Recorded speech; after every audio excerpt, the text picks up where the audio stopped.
ఇక్కడ తెలంగాణ వాళ్ళు వెళ్తాం కదా, ఫుడ్ తినాలంటే అసలు డబ్బులు ఎంత పెడదామన్నా కూడా అసలు తినడానికి అవ్వట్లేదు. చాలా ఇబ్బంది పడ్డాం మేము. లేపుతా ఉంటారు వచ్చి.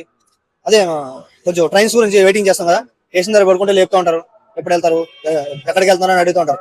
ఆ సేఫ్టీ కూడా ఇవ్వట్లేదు. కేరళకు వచ్చే స్వామి మా స్వాముల్ని అందరినీ అక్కడ చాలా మంది ఆంధ్ర నుంచి వస్తున్నారు, అక్కడ నుంచి మన తెలంగాణ నుంచి కూడా వస్తున్నారు. ఇదంతా స్వాములు వస్తున్నారు. అక్కడ నీట్నెస్ చాలా ఇబ్బందిగా ఉంది. వచ్చే స్వాముల కోసం మనం ఆ వాటర్ కానీ క్లీన్ చేయించి, ఆ పోలీసులు కూడా చాలా ర్యాష్ గా మాట్లాడుతున్నారు. అక్కడ వచ్చిన పోలీసులు చాలా ఇబ్బందులు పడుతున్నారు వచ్చిన స్వాములకి. వచ్చే వాటర్ కూడా క్లీన్ చేసి మంచిగా చేసి, ఆ బ్రెయిన్ ట్యూమర్ ఎక్కువ అయిపోతుంది.